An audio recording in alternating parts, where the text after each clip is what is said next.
عليكم حبايبي الحلوين، وحشتوني. عاملين ايه؟ النهارده يا حبايبي هنتعلم ازاي ننظف السمان الحمام. طبعا اللي في ايدي دي سمانه ومش حمامه، بس تنظيف السمان زي تنظيف الحمام. ما تيجي تجيبوا سواء حمام او سمان، الراجل اللي هينظف لكم الحمام او السمان قول له ما تفتحش الرقبه، علشان الرقبه دي بتتحشى. والله عايز يسيب لك الراس لو انت بتحبيها تمام، بس انا بصراحه ما بحبهاش، فبيقطع لي الراس. فقولوا له وانت بتنظف ما تفتحش الرقبه، يسيب الايه، الرقبه مقفوله كده ما يشقهاش، لان دي فيما بعد هتتحشى. وان شاء الله هعمل لكم فيديو عن حشو السمان، وهو حشو الحمام برضه. طيب تيجي يلا عشان نشوف تنظيف السمان او الحمام. بسم الله الرحمن الرحيم. قبل كل شيء هتجيبي قصعة تحطي فيها مية ساقعة، يعني من الحنفية عادية. اوعي تحطي مية سخنة.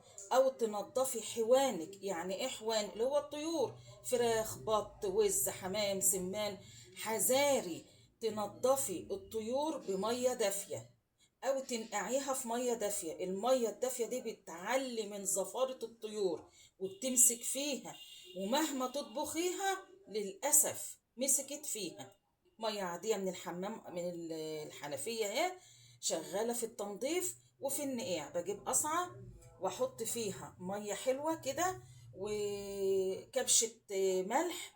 يعني ايه كبشه؟ قولي مثلا انت هتجيبي هتكلم بالمفرد، هتجيبي مثلا 4 سمانات او 4 حمامات، يبقى معلقتين هرميين ملح او 3، ماشي، عليهم معلقة هرمية دقيق، ليمونتين، وتدوبيهم الحاجات دي كلها في شوية مية. ودي المحلول اللي احنا هننقع فيه الحمام او السمان او الفراخ او البط او الوز.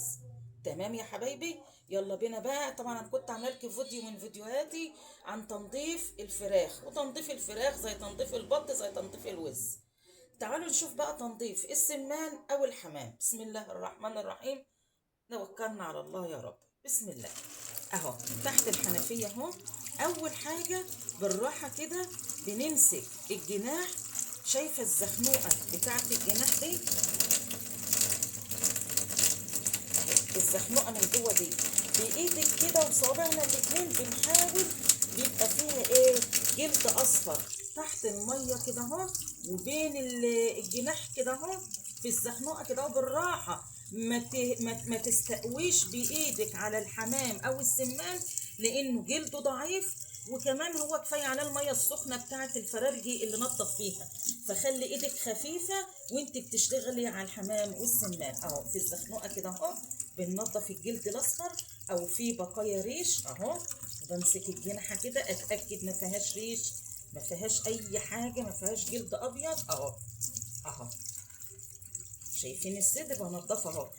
في ريشه صغيره، بصوا معايا، قابلني ريش اهو ابيض اهو. ببتدي اشيله بالراحه كده اهو تحت الميه، ميه عاديه ما هياش ميه سخنه. اقلب الجنب التاني واحده واحده اهو. الزخنوقه بتاعت الجناح اهو، زخنوقه الجناح بالراحه اهو، شايفين؟ ونضف كده تحت الميه اهو. جلد اصفر بيطلع اهو. اهو بسم الله الرحمن الرحيم. اهو ماشي. اشوف الصدر لو فيه اي حاجه اهو. انا لسه ما رحتش للفخاد، باجي من عند الرقبه اهو، عشان لو في مثلا ريش خفيف، زغب، ريش حوالين الرقبه. بصوا بقى معايا، اعاد السمانه او الحمامه وقومي مطلعه الرقبه كده وفشخيها كده اهو، علشان خاطر ايه؟ بقوم مطلعه الحاجات البسيطه ده اهي. شايفين دي اهي؟ الحاجات دي بتعمل زفاره في الشوربه. ومع حشو السمان او الحمام بحاول اطلع الدهون الصغيره دي بالراحه. ساعات في بعض السمان والحمام بيبقى فيه بقايا الرقبه، العرق. هوريها لكم دلوقتي وهتقابلنا، هوريها لكم اهو. ماشي اهو. ادخل الميه كده جوه اهو اهو. خلصنا كده. اجي بقى ناحيه ايه الفخاد من بره كده بنضف اهو. شايفين بالراحه اهو. تعالوا بصوا الزخنوقه بتاعت الفخده برضو بالراحه بايدي كده اهو. بيبقى فيه ريش مزنوق، بيبقى فيه جلد اصفر اهو. برضو الفخده التانيه بالراحه خالص. خلي ايدك خفيفه علشان قلنا الحمام والسمان ضعاف اهو. خلاص كده. ابتدي اعمل ايه بقى؟ من ضمن الحاجات اللي بتعمل زفاره الحته ده اهي. بقوم جايبه السكينه اهو واقوم شايلها كده اهو ضروري اهو. تمام. طيب تاني حاجه ايه بتعمل زفاره؟ بصوا معايا بقى الحركه دي. معلش انا مش عايزه بناتنا المقبلين على الجواز او اللي لسه متجوزين جديد او مع اهاليهم يعني مش ما تتقرفوش بصبعي ده. بصوا معايا البطن اهي بفتحها اهو كده اهو واقوم مدخله صبعي من تحت اهو. شايفينه؟ وازق كده اهو. شايفين طلع ايه البيبي؟ ماشي. الموجود يعني البراز بتاع الحمام او السمان اهو. تاني ادخل بصبعي وازق الجلده اهو اهو لغايه ما اتاكد ما عادش فيه براز اهو. بص هعمل ايه بقى؟ شايفين الجلده ده اهي؟ انا ماسكاها وهي جلده رفيعه. شيليها بالراحه كده اهو واقطعيها، لان دي للاسف بتعمل زفار. ودي موجوده في الفرخه وموجوده في البطه وموجوده في الوزه، موجوده في كل الطيور.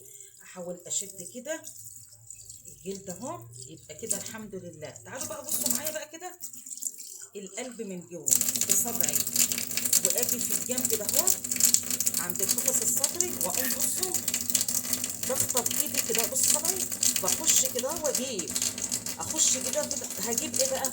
بصوا معايا بالراحه. وفي الجنب الثاني ادخل صبعي واقوم عامله كده اسحب اهو. هوريكم دلوقتي بسحب ايه.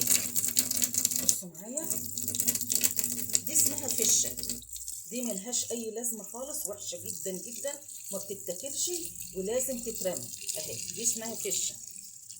طيب ده القلب ماشي. طبعا انت ممكن تسيبيه كده وتقومي حاطاه، بس انا ايه عشان القلب بيلم دم طبعا لانه عباره عن دم. بفتحه في شرخ صغنطه اهو بنضفه. معلش زياده نظافه زياده توكيد عشان خاطر الايه الشرب. بصوا بقى معايا انا الكبده دي قابلتني فانا حبيت اوريها لكم. دي اسمها المراره، دي تبع الكبده. طيب المراره دي لو قابلتك قدامك حل من الاثنين، لا ترمي الكبده لو انت مش هتعرفي تفلفصي منها عشان دي بعد الشر الله اكبر لو انفجرت مررت الكبده، ولو اتحطت في الشوربه يعني حتى في الحشو مررت الدنيا، الشوربه يبقى طعمها مش حلو جدا. فانا خليكي معايا هتعرفي تمام، مش هتعرفي بناقص من الكبده تقومي رمياها. بص معايا اهو من حوالين المراره اهو. بصوا معايا من حوالين المراره اهي عشان اتخلص منها اهي.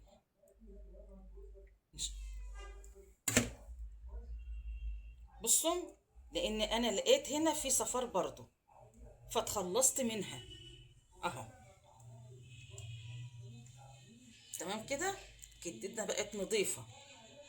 عايزه لو انت مش هتقدري تفلفصي منها ارمي الكبده بناقص منها يا ستي. خلاص. تاني هدخل الميه اهي جوه القلب اهو يا حبايبي واعمل كده. بصوا بقى تاني همد ايدي. بصوا بقى صبعي تاني اهو هدخله لجوه واقوم عامله كده بصبعي اشد في الجنب ده مره وفي الجنب ده مره اهو بالراحه كده. خلي بالك في قفص صدر جوه بالراحه عشان ما يشرخش صبعك او يعور صبعك من قدام. ماشي. احط الميه كده جوه واقلبها تاني عشان انضف القلب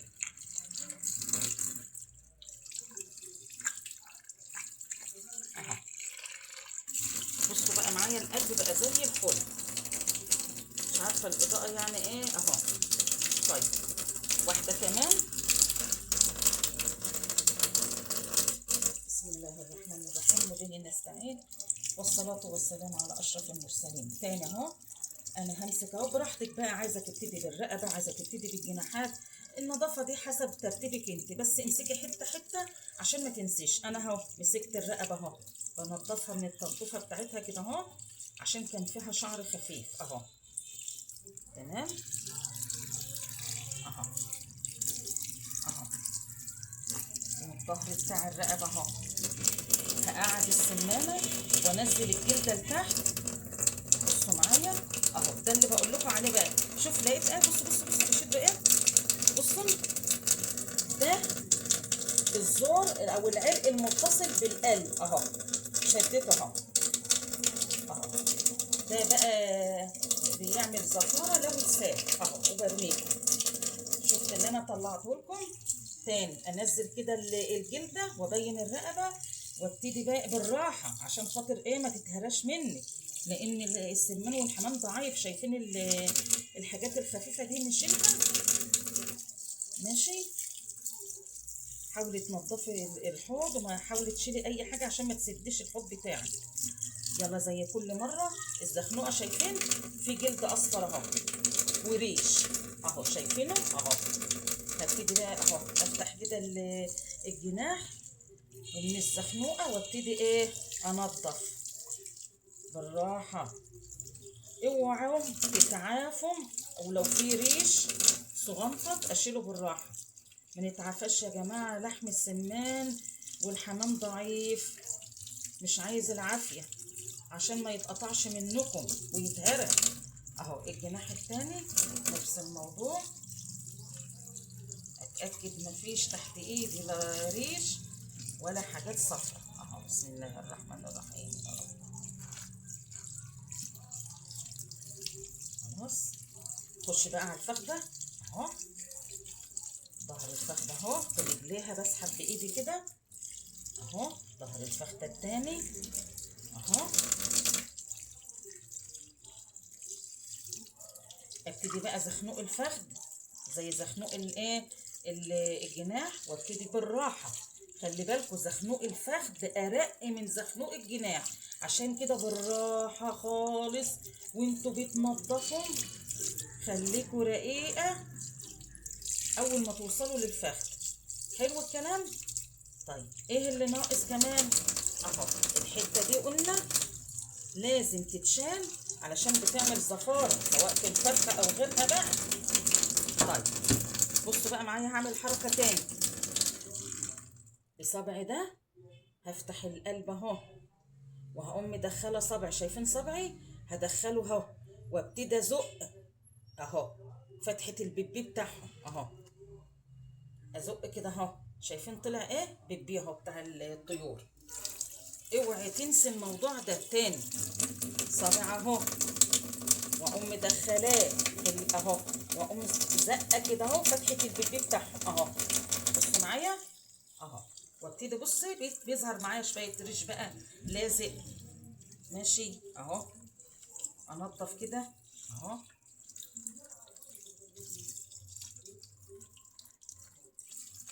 بسم الله الرحمن الرحيم. بصوا بقى معايا، هقوم زقه تاني ما عادش في حاجه. شايفين الجلده اللي ظهرت ده اهي؟ امسكها اوعى تفلت منك اهو بطراطيف ايدي كده اهو. بصوا معايا، وبالسكينه اقطعها اهو. دي موجوده قلنا في الفرخه وفي البطه وفي الوزه والحمام والسمان، نشيلها يا جماعه عشان الزفاره اهو. بصوا معايا، انا لقيت في حته فتفته كده اللي هي ايه لسه بارزه اهي، ما اتشالتش كويس اهو، شايلاها. لان الحته اللي بارزه ده الفتفته ده بتعمل زفاره اهي. كده تمام يا بشوات. ابتدي بقى تاني، هدخل صبعي في الجنب ده مره وفي الجنب ده مره.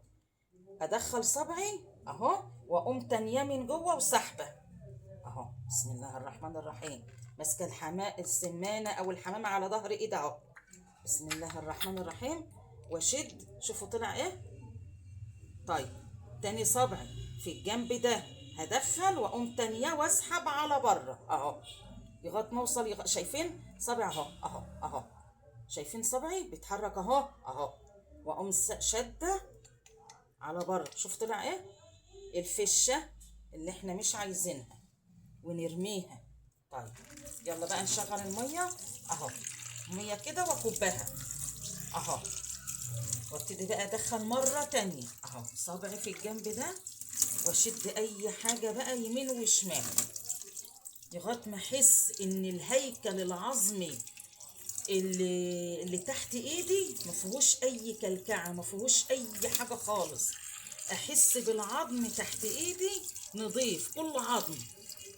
صابعي بيحسسني ان تحت ايدي كل عظم اهو.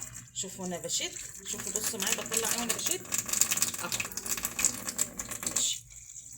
خلي جنبك طبق، خلي جنبك كيسه علشان خاطر ترمي فيها الحاجات ديت، او جنبك علبه الزباله علشان خاطر ايه حوضك ما يسدش من ايه الحاجات دي اهو. فتحت القلب انا بس بحاول الم حواليا كده اهو. طيب تعالوا بقى نشوف اخر حاجه. احنا شفنا الكبده وشفنا القلب، تعالوا نشوف بقى القنصه. بص يا حبايبي، دي اسمها القنصه. طبعا لازم تتنضف، هو الراجل منضفها بس ساعات بصوا معايا بيسيب شويه حاجات هنا، دي لازم تتشال لان ديت القنصه دي عامله زي المعده، الكيس المعده اللي بيهضم الاكل بتاع الطيور. فبصوا معايا اهو بصبعي اهو وبشد كده اهو، بصوا معايا اهو بنضف اهو. انت هتتقرفي بص معايا بالسكينه كده اهو وتقومي ايه سحباها اهي كده نضفت اهي. القنصه يا جماعه من ضمن الحاجات اللي فيها زفريات. انضف كده اهو كمان مره حته قنصه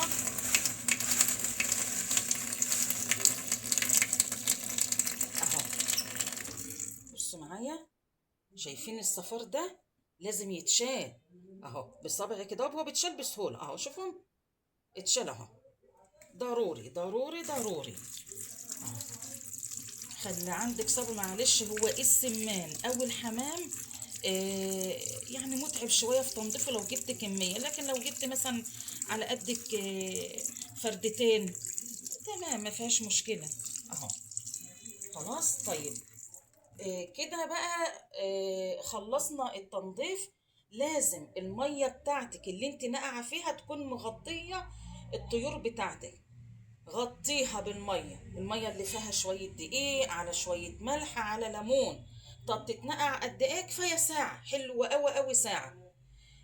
ساعه ونص ماشي. ما تزوديش النقاع لان الزياده في النقاع ممكن يقلب بزفاره، فعشان كده الحاجه زياده عن اللزوم بتقلب لضدها. الحرص في المعامله مع الطيور. خلاص ساعه ساعه ونص، وبعد كده نشطفها زي ما انت بتشطف. انا عندي فيديو لكم وانا بشطف الفرخه وبحطها بقى واشتغل بيها. خلصتي تقومي مشطفاهم من الدقيق ومن الميه ومصفياهم. والمره الجايه ان شاء الله باذن الله هعلمكم ازاي نحشي السمان او الحمام. حبايبي يا رب يكون الفيديو عجبكم، يا رب تكونوا استفدتوا منه. أرجو الدعم ليا وأرجو المشاركة وأرجو الشير. حبايبي ربنا يخليكم. باي باي.